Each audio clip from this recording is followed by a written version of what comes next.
या देवी सर्वभूतेषु शक्तिरूपेण संस्थिता नमस्तस्यै नमस्तस्यै नमस्तस्यै नमो नमः। ओम शांति। नवरात्रि की पावन पर्व की आप सभी को ढेर सारी शुभकामनाएं। भारत एक अध्यात्म प्रधान देश है जिसकी सभ्यता एवं संस्कृति प्राचीन और श्रेष्ठ थी। ये श्रेष्ठ सभ्यता एवं संस्कृति हमारे इन त्योहारों में झलकती है और इन त्योहारों को मनाने के पीछे बहुत गहरा जीवन जीने का रहस्य समाया हुआ है और जीवन जीने का आध्यात्मिक तत्वबोध समाया हुआ है। ऐसे ही यह नवरात्रि का पर्व है। वैसे तो हमारे भारत देश में नवरात्रि का पर्व बड़े ही धूमधाम से मनाया जाता है। नवरात्रि में विशेष भक्त आत्माएं शिव शक्तियों को की आह्वान करते हैं, गायन पूजन करते हैं। भारत में नवरात्रि का पर्व 2 बार मनाने का विधान बनाया गया है। पहली नवरात्रि चैत मास शुक्ल पक्ष में मनाते हैं और उसके ठीक 6 महीने बाद अश्विनी मास शुक्ल पक्ष में मनाया जाता है। परंतु सिद्धि और साधना की दृष्टि से शारदीय नवरात्रि को अधिक महत्व दिया गया है।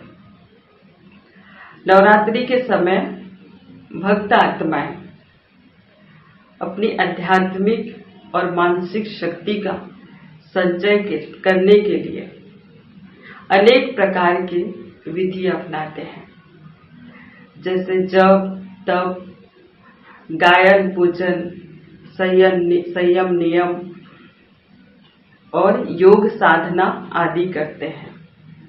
कई साधक तो ऐसे भी होते हैं जो रात भर जगकर पद्मासन और सिद्ध आसन में बैठकर मंत्रों का जाप करते हैं। तो ये नवरात्रि पर्व मनाने का एक आध्यात्मिक रहस्य है और एक आध्यात्मिक संदेश देता है कि बुराइयों पर अच्छाई की जीत और अपने अंदर के दिव्य शक्तियों को सशक्त करना होता है। नवरात्रि शब्द रात्रि का बोध है और रात्रि शब्द सिद्धि का प्रतीक है। भारत के ऋषि मुनियों ने रात्रि को दिन की अपेक्षा ज्यादा महत्व दिया गया है। इसलिए भारत में जो भी त्योहार उत्सव मनाते हैं वो रात में ही मनाने की परंपरा है, जैसे दीपावली, होली, शिवरात्रि और यह नवरात्रि का पर्व। और इन त्योहारों को मनाने के पीछे वैज्ञानिक कारण है, वैज्ञानिक कारण होते हैं। तो आज अष्टमी का 8वां दिन है और अष्टमी के दिन विशेष माँ गौरी, उमा देवी की पूजा आराधना किया जाता है। भक्त आत्माएं उनसे आशीर्वाद प्राप्त करना चाहते हैं, गायन पूजन करते हैं। तो उमा देवी, माँ गौरी एक माँ का ही वो रूप है जो अनेक संघर्षों से लड़ती, अनेक परिस्थितियों को पार करते हुए उसका सामना करती है, संघर्ष करती है। पौराणिक शास्त्रों में बताया है कि महिषासुर ने खूब तपस्या की और अपने तपस्या के बल से ब्रह्मा जी को वरदान मांगा और कहा कि मुझे कोई भी मनुष्य और ना ही कोई प्राणी मुझे मार नहीं सकता। और इस वरदान को पाकर, उससे सशक्त होकर महिषासुर अपने आप को बहुत ही बलशाली और शक्तिशाली समझने लगा। तीनों लोगों पर अपना साम्राज्य हासिल करना चाहा और देवी देवताओं को भी बंदी बना लिया। तब परमात्मा शिव ने एक आदि देवी को प्रकट किया और वो आदि देवी अस्त्र शस्त्रों से सुसज्जित, अष्टभुजाओं वाली और त्रिनेत्री थी। तो उसने महिषासुर के साथ 9 दिन तक युद्ध किया और 10वें दिन महिषासुर का वध किया। जब महिषासुर का नाम याद आता है तो हमारे मन पटल पर बड़े बड़े सींग, आंखें, नाखून, बड़े बड़े दांत दिखाई देते हैं, परंतु महिषासुर कोई असुर नहीं है। महिषासुर अर्थात आज के मनुष्य, आज के व्यक्ति के आसुरी प्रवृत्तियों का प्रतीक है, तमोगुण का प्रतीक है। महिष शब्द का अर्थ भैंस होता है और भैंस मन बुद्धि अविवेकीय होता है और ये तमो प्रधान और तमोगुण की निशानी है। और उन परिस्थितियों का सामना करते करते, तपस्या करते करते जब उनके जीवन में उमंग उत्साह की कमी आ जाती है तो परमात्मा शिव उनके जीवन में ऊर्जा का संचार करते हैं, उमंग उत्साह भर देते हैं और अनेक तूफान, बादल, गरजनाएं जब समाप्त हो जाते हैं तो उसको आसानी से वो पार कर लेती है। तो नेचुरल है, जब उमंग उत्साह कम हो जाता है तब परमात्मा शिव उनके जीवन में नई चेतना का संचार कर देते हैं और उनके पूरे परिवार में सुख, शांति और संतोष और समृद्धि आ जाती है। तो वो माँ गौरी एक माँ का ही वो रूप है और वो माँ ही है जो संघर्षों का सामना करते हुए पूरे परिवार को वो संतुष्ट करती है, किसी पर आंच आने नहीं देती। उनके पास जो भी है वो देने का कार्य करती है, कभी किसी से लेने की इच्छा नहीं रखती और सबको खुश रखती है। और परिवार के बीच कोई नए सदस्य आते हैं, उनको भी कोई ना कोई सीख देकर अनुभव प्राप्त करवाती है। तो माँ ही एक माँ का स्वरूप है जो कभी किसी से लेती नहीं, जो भी उनके पास अनुभव है वो हमेशा देते हुए हमेशा न्यारी रहती है, किसी से कोई भी प्रकार की इच्छा नहीं रखती, बस उसके अंदर यही रहता है कि मुझे देना ही देना है।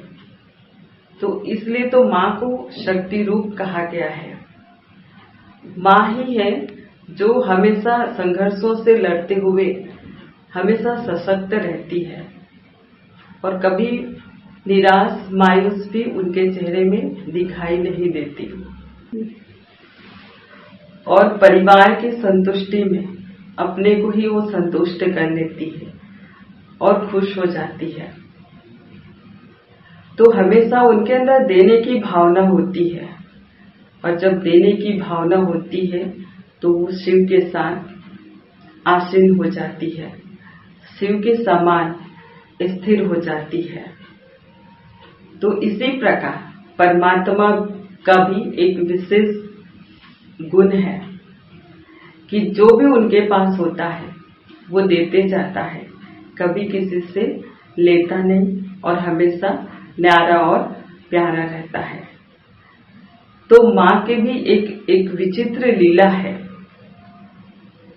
तो माँ सर्व खजानों से संपन्न होती है, भरपूर होती है और वो संतुष्ट होती है। तो उनके पास जितना भी अनुभव है वो सबके साथ सैर करती है और सबको खुश रखना चाहती है। परिवार में कोई भी तूफान आता है तो वो पहले सामने खड़ी हो जाती है और उसका संघर्ष करती है। तभी तो कोई भी हो उनको स्मरण करते हैं कि माँ से हमने कुछ पाया, माँ से हमको कुछ प्राप्ति हुई, और माँ से जो हमको सीख मिलती है वो हमारे जीवन में एक खजाने का स्वरूप बन जाता है, जिससे हम सशक्त हो जाते हैं, परिपूर्ण हो जाते हैं। माँ के रहते किसी भी प्रकार का हमें चिंता करने की आवश्यकता नहीं होती, अपने आप को सेफ महसूस करते हैं। तो वो माँ गौरी वो माँ ही है। तो इससे माँ का भी, इस रूप में माँ भी एक सम्माननीय है, पूजनीय है। तो माँ से हमें ये सीख लेनी चाहिए। तो माँ गौरी को उमा देवी भी कहते हैं और पार्वती भी कहते हैं। पार्वती अर्थात परे रहने वाला, पार्वती अर्थात कोई भी परिस्थिति का हमेशा सामना करने वाले, उसको पार करने वाले और न्यारे रहने वाले। पार्वती माँ के लिए दिखाते हैं कि माँ गौरी जब तपस्या में बैठी थी तो तपस्या करते करते उनका पूरा शरीर श्याम बन गया। तब परमात्मा शिव अवतरित होकर उनके पूरे शरीर को गौर रूप दे देते हैं और उनके अंदर शक्तियां भर देते हैं। शक्तियां भरकर उनको सशक्त बना देते हैं। माँ गौरी के लिए बताते हैं कि जब वो तपस्या में बैठी थी तो तपस्या करते करते उनका पूरा शरीर श्याम बन गया। तब परमात्मा शिव अवतरित होकर उनके पूरे शरीर को गौर रूप दे देते हैं और उनके अंदर शक्तियां भर देते हैं और उनको सशक्त बना देते हैं। तो माँ पार्वती के लिए दिखाते हैं कि वो हमेशा शंकर जी के साथ विराजमान रहते हैं। तो शंकर जी के लिए दिखाते हैं कि शंकर जी तपस्या पर गए तो पार्वती जी को साथ में लेकर नहीं गए, क्योंकि पार्वती वहीं रहती है सभी परिवार के साथ, परिवार को वो संभालती है। तो हमें परे होने के लिए, तपस्या करने के लिए घर परिवार को छोड़कर कहीं नहीं जाना है। हमें घर गृहस्थ में ही रह करके तपस्या करना है और उस परमात्मा को याद करना है और परिस्थितियों का भी हमें सामना करना है। बड़े प्यार से रहना है और मिलजुल करके रहना है। तो हम चले उस परम पिता परमात्मा के पास सर्व शक्तियों से सशक्त होने के लिए। ओम शांति। मैं आत्मा शिव शक्ति संपन्न हूँ, शिव शक्ति हूँ। शिव परमात्मा ने मुझ आत्मा को सर्व शक्तियों से सशक्त बना दिया है।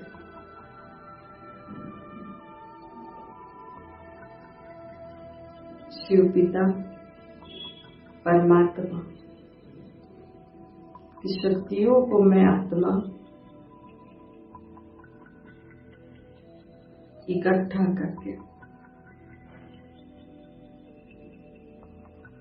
अब मुझे पूरी सर्व आत्माओं को देना है। सर्व आत्माओं की सुख शांति संतोष के लिए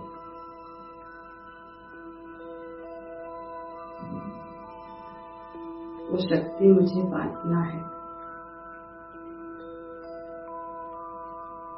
क्योंकि मैं सर्व शक्तियों से संपन्न हूँ, शक्तिशाली हूँ, शक्तियों से सुसज्जित मैं आत्मा अनुभवी हूँ। तो वो सभी अनुभव मुझे पूरे परिवार को, सर्व आत्माओं को बांटना है।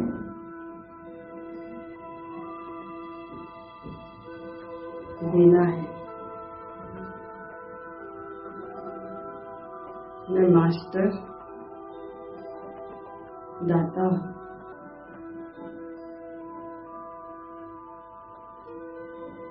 सर्वात्माओं को परमात्मा से मिली शक्ति दान करते जा रहे, देते जा रहे, और बस यही संकल्प है कि मुझे देना ही देना है।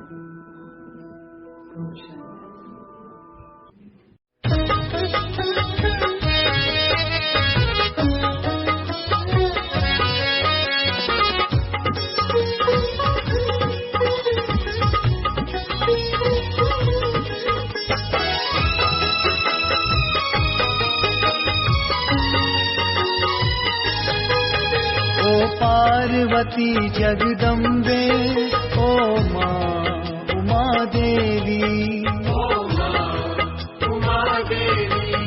ओ पार्वती जगदम्बे ओ माँ उमा देवी, सब गाए अम्बे अम्बे, सब गाए अम्बे अम्बे, ओ माँ उमा देवी, ओ पार्वती जगदम्बे ओ माँ उमा देवी,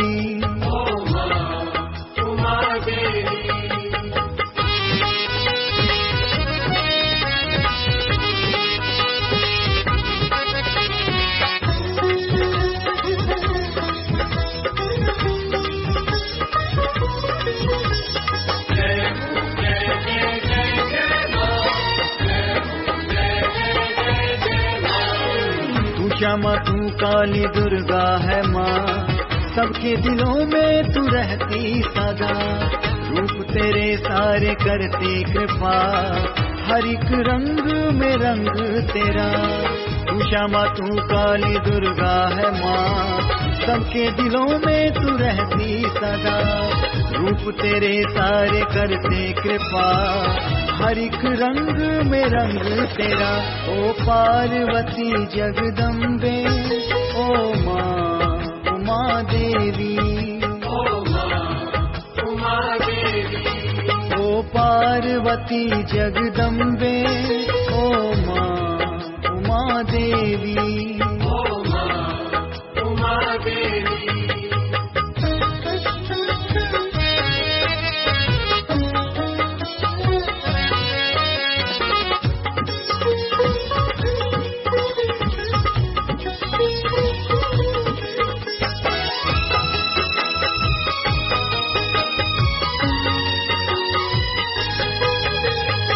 नाम जपे तेरा सारा जहां, तेरा ही होता है चर्चा यहाँ, पूजे है तुझको माँ ध्यान लगा, सबका भरोसा तेरे पे है माँ।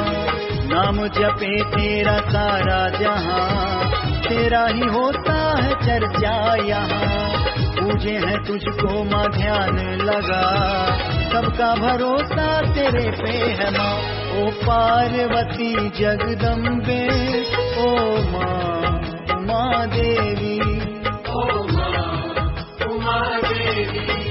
ओ पार्वती जगदम्बे ओ माँ उमा देवी,